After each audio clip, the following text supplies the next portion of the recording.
On today's show, Nissan is facing some serious flack in the UK over Rapidgate and may even get investigated by the country's Advertising Standards Authority for misleading its customers. Tesla asks its parts suppliers for cash back as it continues to do everything it can to slim down its spending, and automakers in Europe are caught inflating reported emissions for their vehicles just so that they can meet future emission targets.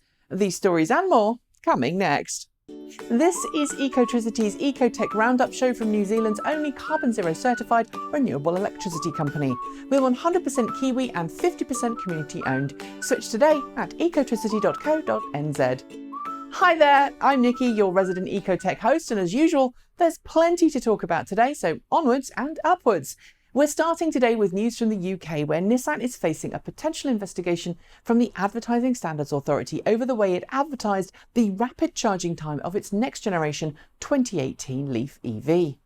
As I'm sure some of you will know, this new generation Leaf hit the headlines earlier this year when owners discovered that its onboard battery management system throttles down rapid charging power once the battery pack reaches above a certain temperature, resulting in rapid charging times not of half an hour or 40 minutes, but as much as 3 hours.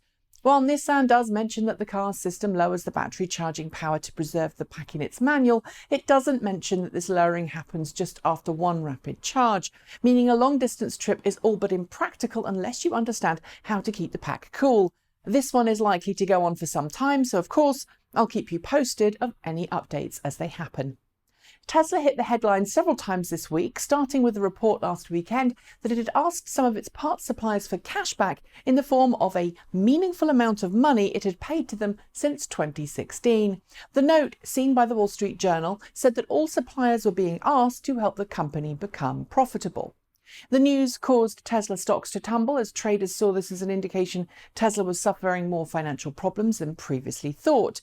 I should note, however, that it's not unheard of for automakers to ask for retroactive discounts on parts from suppliers, which are then applied to future orders. As usual with Tesla, it depends on how you view the company as to what you infer from this particular story, so I'll leave it there. This time last year, in fact, even a little more recently, it was pretty much expected that Chinese-backed startup Faraday Future was going to wither up and die with mounting debts and cancelled plans for its promised Las Vegas production facility. But this week, Faraday Future announced it's received a temporary certification of occupancy at the Hanford, California facility where it hopes to build its FF91 electric car. Next up on its list will be on-site assembly of more FF91 pre-production prototypes, which, as a video shown last week shows, the company is already putting through extensive real-world testing. This includes extended high-speed testing to prove that the car doesn't overheat when pushed beyond what most of us would call normal road speeds.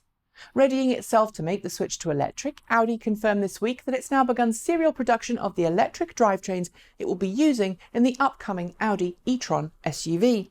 Powered by a pair of electric motors, one on each axle, the Audi e-Tron SUV is expected to offer the same high-power, fast-charging capabilities as the Porsche Taycan, and will have the range that rivals that of Tesla's various models.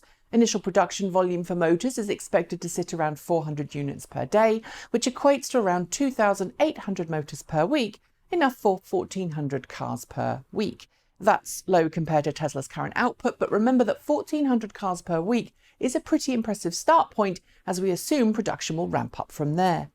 It's not just Audi either. Fellow German automaker Daimler confirmed this week that it's in the process of retooling 2 of its existing automotive facilities in Germany to increase the number of facilities where it plans to produce electric car battery packs around the world from 6 to 8.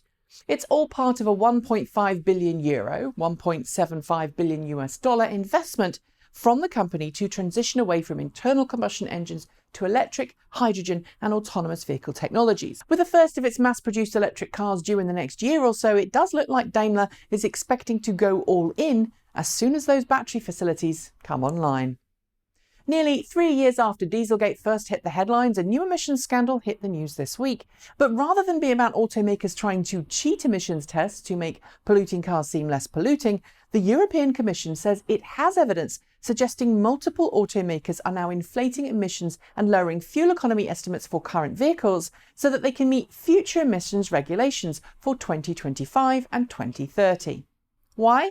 because of the language of the regulation, which says that automakers must reduce their average fleet CO2 emissions by 15% by 2025 and 30% by 2030 based on 2021 emissions levels. In other words, if they make their cars look more polluting today, they won't have to make their cars as clean in 7 years' time. And while these automakers are behaving like sneaky teenagers who have figured out how to do what they want without technically breaking the rules, it's really not cool. After being in development for years and years, Tarrafugia has announced that it will be launching its transition flying car next year, complete with a slew of improvements over the initial prototype that will make it a much more enticing buy.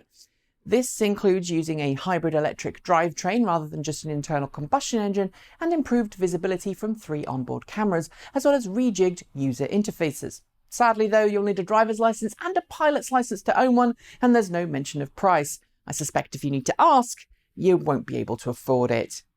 With more electric cars on the world's roads, there's been an increasing focus on the recyclability of electric vehicle traction batteries. Second life projects, where batteries are reused after removal from an electric car, are certainly one way of ensuring those batteries have a long life. But now China's Ministry of Industry and Information Technology has announced an official pilot project across 17 different cities and regions around the nation, where electric vehicle battery packs will be safely recycled. The goal is to encourage the establishment of a new battery recycling industry, as well as developing new techniques and practices that ensure batteries don't end up in landfill. Given China is now the world's largest electric vehicle marketplace, it's a pilot project of massive significance to the rest of the world. So watch this space and I will bring you more information as soon as I have it. Despite suffering a hydrogen shortage in California, Toyota has announced this week that it's starting to move towards mass-producing hydrogen fuel cell vehicles, doubling down on its current investments and promising to remove a lot of the expensive materials like platinum that currently make fuel cell stacks so expensive and complex to build. Toyota executives say they're looking at a range of FCVs coming to market by 2025, which will be including passenger and commercial vehicles. And they claim that the company is on the way to increasing the range of the next generation Mirai fuel cell vehicle up to 750 kilometers, 466 miles per fill in the not too distant future. What drives electric vehicle sales? It's a question that many ask and is usually answered by the word incentives. But a new study by the International Council on Clean Transportation, which, by the way, had a part in uncovering the whole Dieselgate debacle back in 2015, suggests that it's actually the number of vehicles that are on sale to customers and the availability of public charging. Looking at plug-in car sales across 50 different US cities, the study shows that while incentives do have an impact, more impact is made by the availability of different models and charging stations. It cites Seattle, Washington and Portland, Oregon. While Washington had an EV incentive until recently, offering zero tax on EVs under $42,500, Oregon hasn't until recently. And in both cases, they both have a large number of EVs driving. And the availability of EVs and the availability of charging infrastructure seems to play more of an important part. That said, incentives can also help push people into the buying side of the EV world, as illustrated by Denver, Colorado's recent change in incentives. But this study does suggest that EV sales and adoption isn't rocket science. Just give people lots of choice in the cars they can buy and lots of places to plug in. Simples.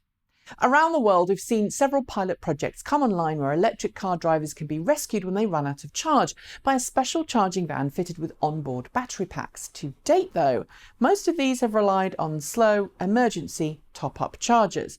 But as posted on Reddit this week, Chinese company NIO is doing something else, sending a fleet of vans out across busy cities complete with 2 70 kilowatt-hour battery packs fitted, as well as a GBT rapid charger. Intended for NIO ES8 SUVs, other electric cars, including Teslas, can make use of the service, since in China, all rapid charging EVs must have the same GBT inlet. Charging from empty to full costs about $26 in a Tesla, but you do get parking included. So it's quite an interesting, convenient service. What do you think?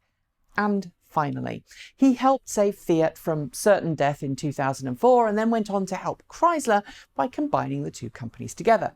He was also the CEO of Ferrari and famously once pleaded with customers not to buy the Fiat 500e because he claimed the company lost tens of thousands of dollars on each vehicle sold. So in the electric car world, it's fair to say that chain-smoking Sergio Marchionne was something of an enemy of plug-in vehicles. In his recent years, though, he did soften slightly, and I do mean slightly, acknowledging earlier this year that plug-in cars and autonomous vehicles have a future after all. Yet, sadly, Marchionne passed away this week, aged 66, leaving quite a hole in both companies, and leaving perhaps the question of the future of electric cars at both firms hanging in the balance for now. Marchionne's death was treated with shock by the industry, but it turns out that he'd known of his declining health for more than a year, he just hadn't told anyone. He may have been an enemy of the EV for decades, but nonetheless, I'd like to pass my sympathies and best wishes to his friends, colleagues, and family at this difficult time. And on that note, I'm going to say goodbye. Don't forget to like, comment, and subscribe. Tell your friends about the show, and if you've got some feedback, send it our way. As soon I'll be back with more ecoTEC goodness, so make sure you hit that notification bell to find out the minute a new show is uploaded.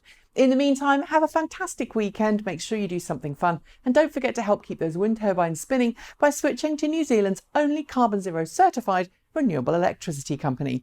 Thanks for joining me. I'm Nikki Gordon-Bloomfield. Ka kite. See you next time.